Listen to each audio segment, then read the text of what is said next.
Hello and welcome back to the channel. My name is Kamga. I'm a Cameroonian living in the US. On this channel, we do reactions, reviews, and essays. And so far, we've been learning a lot from many African countries. And previously, we had videos such as a review of Passport Heavy, a review of Tayo Aina's video in Nigeria, and a bunch of other videos. Geography Now Ethiopia, Geography Now Eritrea.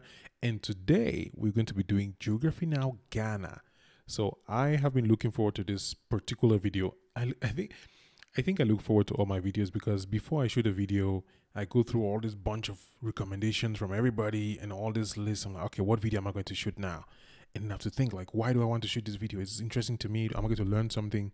So this particular video is exciting because finally I get to see more of the country from Barbie of Geography Now. And I've been really enjoying this guy. This guy is so knowledgeable, amazing presenter, funny, and he's able to, I don't know, I feel like he's able to stay politically correct while still expressing his stance on things, which means that he's politically incorrect.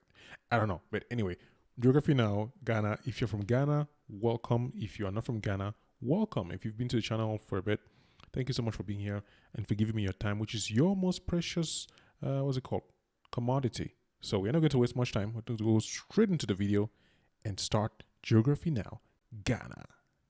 Hey Barbs, I'm thinking about going to Africa. Where do you think I should go? Oh, I think you're Ghana, like my answer. Tanzania. No, you wouldn't last 3 days there. Go to Ghana.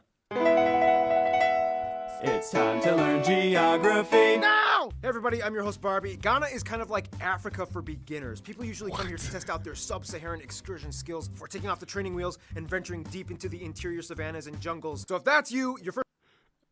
Just for the record, this video was done in 2017. It has 1 million views. Training wheels. Wait, what? This guy's introduction to it just get me. This is less than 30 seconds of the video. It's like it's for your training wheels. If you, Jesus, I don't know how Ghanaians feel about this. Ghana is kind of like Africa for beginners. People usually come here to test out their sub-Saharan excursion skills before taking off the training wheels and venturing deep into the interior savannas and jungles. So if that's you, your first assignment is to report to Accra and Kumasi at 0700 hours. Move out, soldier! Fun side note, the word Ghana means warrior king, harkening back to the Ghana Empire in the 4th century AD, which actually wasn't even located in Ghana. Anyway, Ghana is a country about the size of Romania, located in West Africa along the Guinea Gulf, bordered by the Ivory Coast, Burkina Faso, and Togo. Ghana is also one of the only 8 countries that passes through the... Okay, I need to move this here so you can see what he just said. Well, Guinea Gulf, so you have Togo, Prime Meridian, Burkina Faso, Cote d'Ivoire. Okay. Prime Meridian, as well as Antarctica in the south. The country is made up of 10 regions with some interesting sounding capitals like Wa, Ho, and Tamale. And of course the capital, Accra, yes, that's how you pronounce it, Accra, located in the southeast along the coast. The 2 largest airports are of course the capital, Accra Kotoka International, and the second largest one, Kumasi International, located further inland. Hey Barbs. Yeah, what's up? The colonial regions are cool and all, but tell them about the tribal and ethnic regions. Wait. You know what, Noah? I think I'll give you this one because you're the guy with the better voice. Don't mind if I do. The north is primarily inhabited by the Mole Dagbani peoples. The north central area has the Guan group. The southeast, including the capital Accra, is dominated by the Ewe and Ga Adangbe people. Then you get this huge chunk of the west, center, and south areas where you can find the famous Akan and Ashanti peoples. Sometimes this area is collectively referred to as Ashantiland. Wow, Noah, that was a little too good. I don't want the audience liking you more than me. Get out. Now, Ghana is a constitutional republic, but nonetheless still kind of technically has a king or...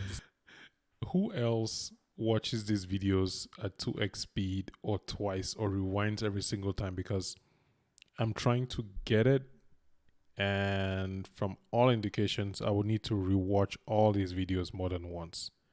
If you're like me, leave a comment. Disputably regional. Ghana is a little too good.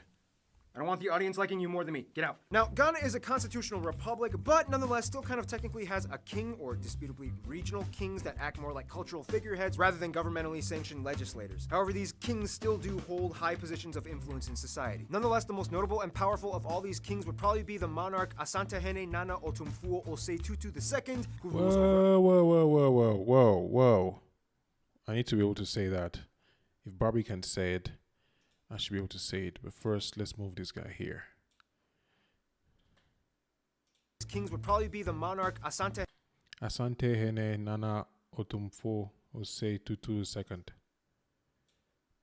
Hene Nana Otumfuo Osei Tutu II, who rules over Ashanti-land. He lives in the Manshia Palace in the Ashanti capital, Kumasi. Otherwise, other notable landmarks in Ghana might include the Elmina Castle, the oldest European building in sub-Saharan Africa, built in 1482, as well as the Cape Coast Castle. Mina, I think I read. I know I'm interrupting. These things just make me think about other things, and I cannot help but pop it up. I've read a story about this castle. I think there's something to do with slave trade. I just cannot remember. Castle, the oldest European building in sub-Saharan Africa, built in 1482, as well as the Cape Coast Castle. Each one has a dark history, being used for importing slaves. Kwame Nkrumah Mausoleum with the bronze statue of Dr. Kwame Nkrumah, not to be confused with the vandalized statue of him during the coup d'etat years. Independence Arch, Usur Fort, the Kakum Canopy Walk, Tengzun Shrine, and the Agbog Bloshi, the world's largest digital waste dump where criminals try to hack into confidential governmental computers. And the Kechatia Market, the largest in Africa, located in Kumasi in Ashanti-land. And Ghana even has its own space center, the Ghana Science and Technology Center. And those are just the man-made landmarks. Let's see what Mother Nature brings to the table. Now, when it comes to the land, Ghana kind of like accidentally broke a world record. I'm talking about Lake Volta, the world's largest man-made lake fed by the Black, White, and Red Volta rivers. Remember the Burkina Faso episode? If you look at the map, this massive 400-kilometer-long body of water that scars the southeast side of Ghana, taking up about 4% of the land, is actually a reservoir byproduct created after the construction of one little guy, the Akosombo Dam. Granted, thousands of people and animals were displaced in the process of the flooding of the basin, but this one little dam produces much of the electricity for the entire country, with leftover to export to neighboring countries for external revenue. It was kind of like, So your home will be underwater in a couple months. Get out! what? I guess it was worth it. Now, the country is divided into 4 geographic terrestrial plains. The coastal plain, the Shanti Kwahu, the Volta Basin, and the northern plains. Basically, the south is wetter and the north is drier, sometimes even subject to those Harmattan winds. Remember the Burkina Faso episode? With a more sparsely populated area, the north is home to open savannas and the largest nature reserve, Mole National Park, where you can see animals like elephants, hippos, baboons, crocodiles, and the national animal, the golden eagle. Man, mole, tamale, all these Spanish words, I'm surprised the Spanish had nothing to do with Ghana. Or did they? Or did they? No, they actually literally didn't. Like, almost every European country, even Sweden, got in on it. You know, I think they're actually pretty okay. They had their whole side investment going on anyway, right? Ghana is also the second largest cocoa producer after the Ivory Coast. Cadbury, the company that makes those diabetically amazing Easter eggs, actually imports 90% of their cocoa from Ghana. You see? I did a video where the president of Ghana, I think if you haven't watched it, I'm going to put a link will be somewhere in the description, where he was talking about, I guess, consolidating, reducing the exportation of cocoa to Switzerland. And somebody came and put some numbers. I haven't been able to check through all my comments. So many comments. Thank you very much. About how the percentage of cocoa being exported isn't that much. And probably just say like 90% of the cocoa from one specific company that probably serves the whole world is from Ghana. Like, come on, guys. Ghana is doing a great job. I mean, nobody's comparing about anything, but this is nice to know. That makes those is also the second largest cocoa producer after the Ivory Coast. Cadbury, the company that makes those diabetically amazing Easter eggs, actually imports 90% of their cocoa from Ghana and is actually second in Africa in gold production after South Africa. Gold plays a huge... Wait, so you have Ivory Coast for cocoa, South Africa for gold? Man, I'm a very visual learner, so as much as I'm seeing this, I would like to see like the graphs. I'll be able to remember easily if I see the graphs more than if I hear it.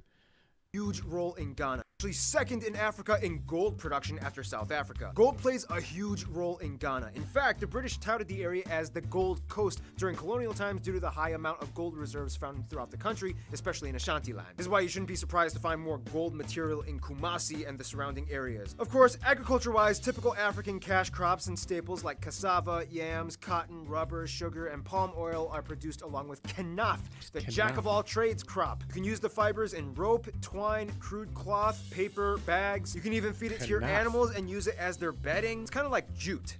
Remember the Bangladesh episode? Man, today is just like a reference overload. Of course, the staple dish made out of cassava and plantain powder is called fufu, a starchy substance typically... Fufu. Let me show you. Fufu. Not fufu. Well, if you have to call it in English, you cannot say fufu. You would say fufu, but it's fufu. Eaten with stews and meats. Just a little side note, fufu, which goes by many other different names in Africa like sadza, nshima, and ugali, is kind of like the staple for many sub-Saharan African countries. It's like what rice is to Asians and bread is to Europeans. Do you agree with that? I feel like I actually ate more rice. No, he's closer to that. I mean, fufu and kui, fufu and eru, fufu and jama, fufu and cabbage, fufu and okra. He has a point. He has a point. All right, it's fine. Famous national dishes include things like kenke dumplings, wache, and be careful when mentioning jollof rice. Make sure there are no Nigerians around. We invented it. Ours is better. The interesting thing, though, is that although No, ours is better. historically Ghana was around. We invented it. Ours is better. The interesting thing, though, is that although historically Ghana was dominated by an agrarian and mineral extraction-based economy, they really branched out and diversified their business portfolio. In 2011, they gained the title of the world's fastest-growing economy. Now Ghana focuses on things like the manufacturing industry, electronics, technology, and recently, after an oil reserve was discovered in 2007, the hydrocarbon export sector as well, which supplies over $1.5 billion extra dollars in state revenue. This is partially why Ghana has one of the lowest unemployment rates in all of Africa at around only 6 to 8% annually. They're even slated to join the list of automobile manufacturing countries, as well as they just launched their own domestic brand, Kantanka. Otherwise, other amazing natural zones, as well as they just launched their own domestic brand, Kantanka. Well, I'm not a car expert, but I mean, if they made it in Ghana, I don't know. I don't have anything to say. Tanka. Otherwise, other amazing natural zones would include places like the Susua and Kokropite beaches, the Paga crocodile ponds where you can sit on lazy include places like the Susua and Kokropite beaches, the Paga crocodile. Are you seeing this? First it was the hyenas in Ethiopia, now it's a crocodile in why am I stammering? Are this guy serious? Crocodile ponds where you can Are you serious? Like, Nani? Okay. sit on lazy crocodiles that just don't care. Lazy crocodiles that just don't care. Okay, so they're lazy enough to let you sit on them. Jesus. Hey. The Boabeng Fiema Monkey Sanctuary, the Wili and Kintampo Waterfalls, Lake Bosumtwe, Umbrella Rock, and when in doubt, just take a little cruise on Lake Volta, maybe go fishing for a little bit. And it's probably best to have a local show you these areas because, you know, locals are the best, aren't they? Here's some more on them. I like his transitions. Now, Nice. Ghana is not only like Africa's training wheels, but also like Africa's first main sub-Saharan contact to Europe. And yes, the Saharan and Sahel west coast areas like Senegal and the Gambia had already been discovered, but essentially it wasn't until the Portuguese explorer Fernão Gomes came in Fernão Gomes. I'm pretty sure this is the right picture, but I'm not completely sure. in the 15th century and established the Elmina. Essentially, it wasn't until the Portuguese explorer Fernão Gomes came in the 15th century and established the Elmina settlement, regarded as the first European settlement in sub-Saharan Africa. Ghana has always been kind of seen as like a beacon of democracy in Africa, in which this guy handed over power to John Kufuor, making it seen as like a beacon of democracy in Africa, in which this guy Flight attendant John Rawlings. Guy looks so cool. Man. handed over power to John Kufuor, making it the first peaceful democratic transition. Oh yeah, I think. Did he pass lately? I'm tempted to whisper because that's how much I don't know. Like, please, if you watch this and you're surprised that I don't even know about these things, this is why I make these videos, so I can learn. So leave comments, leave links, educate me. All right, let's grow together. since independence in 1957, which also made them the first colonial sub-Saharan African country to gain independence from a European power. I mean, technically Liberia gained independence in the 1840s, but it was a confusing US-aided resettlement program and not so much a colony, but make of it what you will. First of all, Ghana has about 27 million people and usually scores in the top most democratic, transparent, stable, and safe nations in all of Africa. The country is made up of over 70 different tribes and over 200 different dialects. However, most of them fall under 5 main ethnic groups, the majority belonging to the Ashanti or Akan, making up about half of the population, the Dagbani and Mole at around 17%, the Ewe at around 14%, and the remaining groups belonging to other peoples like the Ga Adangbe, Gurma, Guan, and Bassa, while the remaining 2-ish% are made up of non-Africans and whites. Also, they use the type G and D plug outlets, they drive on the right side of the road, and they use the Cedi, which is their currency, which also translates to cowrie shell, since those were used as currency at one point in time. Ghana is also very religious. Do you see how much he has to hold his breath and say all that sentences like one line? Like look at something. Look at that. Look at these guys said it in one breath. Bassa, while the remaining 2-ish% are made up of non-Africans and whites. Also, they use the type G and D plug outlets, they drive on the right side of the road, and they use the Cedi, which is their currency, which also translates to cowrie shell, since those were used as currency at one point in time. Ghana is also very religious. The majority of the population, about 3/4, is Christian, mostly Protestant and Pentecostal. About 15% are Muslim, and the rest adhere to traditional beliefs and faiths. Now, each of the main people groups has a very distinct culture that contrasts with the others, along with mutually unintelligible languages. Nonetheless, English is still used for cross-communication by the majority of the population, as it was a former British colony. The most widely spoken native language, though, would have to be Twi, or various dialects of Twi, spoken by the Akan and Ashanti peoples. Some will say that it's also mutually intelligible with Fante and Brong, and it's kind of just like a dialect thing, like English from America and English from Scotland. You know, there's a lot of different types of Scottish. No, I'm not even gonna try. When I was in Scotland, they went there, give me the beer to drink, and I was stood wrong. And I asked him, "Are you stupid?" I'm not even gonna finish. Ga is spoken in the southeast and is said to have originated from Nigeria, whereas Ewe is a language more prevalent and Look at that. I'm trying to see the map. Ivory Coast, Ghana, Togo.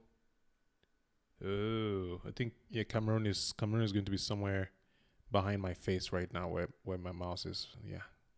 indigenous to Togo, and Dagbani and Mole is spoken in the north and are more closely related to the Mosi language. Remember the Burkina Faso episode? Okay, we get it. Just click on the annotation and rewatch the Burkina Faso episode. Hey, it was a good episode, okay? I had fun making it. I mean, African cowboys, come on. Ghanaian culture, though, is a lot more than just Ashanti. Ewe peoples in the east, for example, are known for being amazing cross-rhythm drummers and performers of dances, and also the originators of voodoo. The North Dagomba area...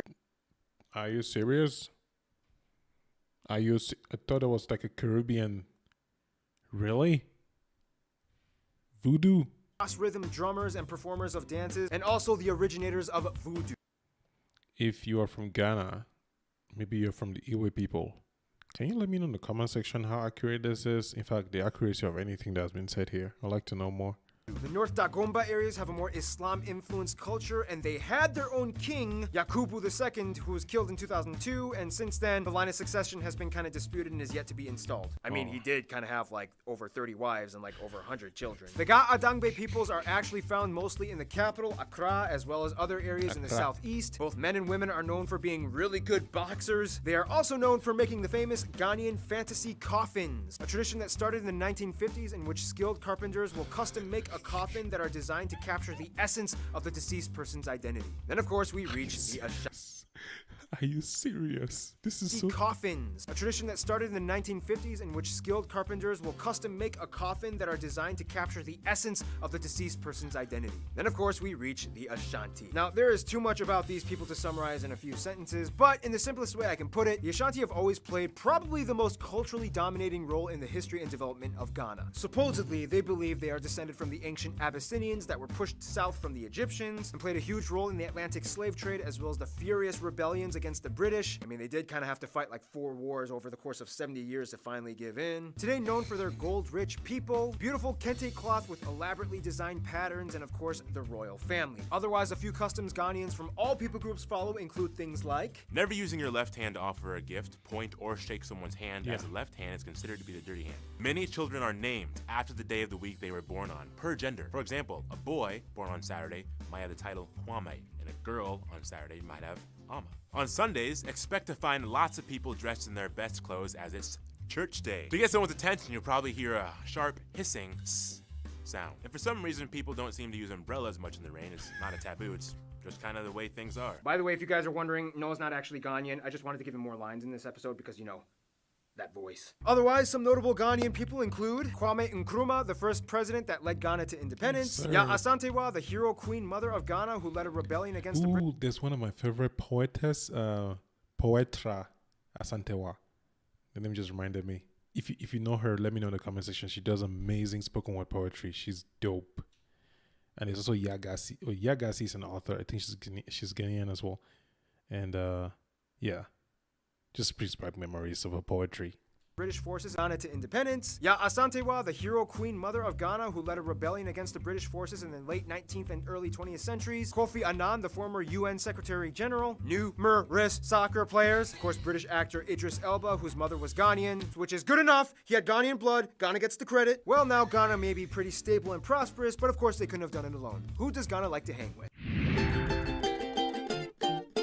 Ghana has some of the oldest recorded history in sub-Saharan Africa, with roots that extend beyond the continent. First of all, like other regionally distinct nations, Ghana's people groups have historically had alliances with other neighbors for centuries. The Ewe have strong ties to Togo, the Dagombas in the north love Burkina Faso, and the Ashanti were always in touch with the similar Kwa language-speaking peoples of eastern Ivory Coast. Just like many other post-colonial states, Ghana still maintained close ties to the UK and almost immediately after independence set up agreements and policies that encouraged mutual relations. The UK also has the largest community of Ghanaians in the world, followed by New York in the USA, who also has close ties to Ghana as the East Coast is saturated with Ghanaian communities. When it comes to their best friends though, most Ghanaians I talked to have said it would probably be Nigeria. Although they have a heated rivalry in almost everything, be it music, soccer, or, you know, this stuff, they still share a deep bond that historically tied them for centuries, especially during colonial times when they shared a mutual struggle. Sierra Leone though is kind of like the cute but dramatic girlfriend that they've been with forever who keeps getting into trouble with the World Health Organization. In conclusion, you know what? Noah, we need that voice again. I'll let you take the conclusion. Sure thing. In conclusion, Ghana is like one of the few sub-Saharan African countries that transitioned beautifully out of its dark ages, maintained its regional cultures, and stabilized its economy, always keeping a tincture of royal African charm. Stay tuned. Greece is coming up! Greece is coming up! It's still my show! Love me! Love me!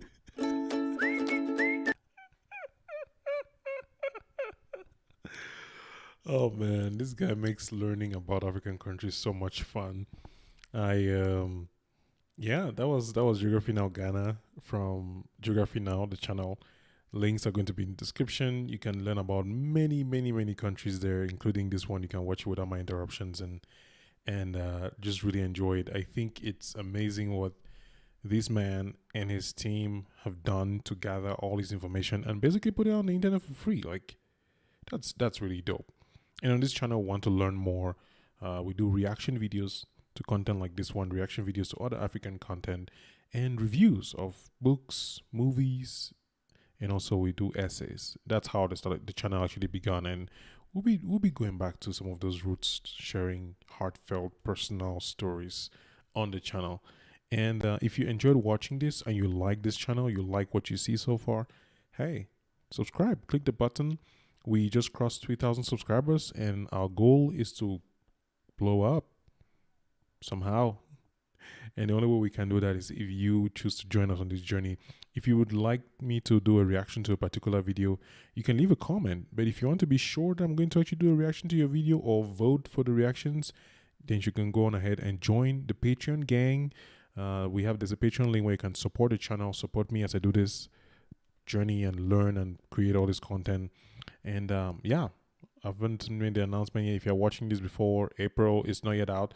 But if it's after April, then you might want to check out the announcement video where I talk about Patreon, what you'll be getting, why we are doing the Patreon, and everything else. But in the meantime, thank you for your patience listening to me interrupt Barbie and his amazing oratory abilities, talking about Ghana, learned about the Ashanti people, learned about the history. I feel like I've forgotten everything I just learned, but I'll have to rewatch the video because whenever I listen to Barbie, it just goes fast and jumps over my head.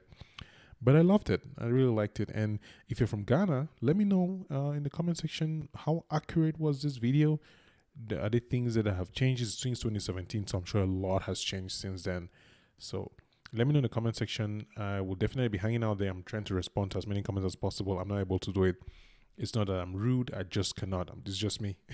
Full-time job here, trying to record mornings and evenings and keep putting out these videos because I love this and I love the community. So thank you so much for subscribing. Thank you for hanging out and watching the videos. Let me know in the comment section what kind of videos you'd like to see. And if you want to go a step further and support this channel financially, there is a Patreon link there and a whole community waiting for you to hang out with me and talk about stuff. So in the meantime, you take care of yourself. You do your best. Let God take up the rest. And just remember that if you're watching this video, there is still life and there is hope once there's life. And I will definitely see you in the next video. All right. Watch videos around here. There's going to be some links for you if you want to hang out. Send me a message on Instagram. Let's chat. Look forward to a conversation, man. Or woman. You take care. Bye.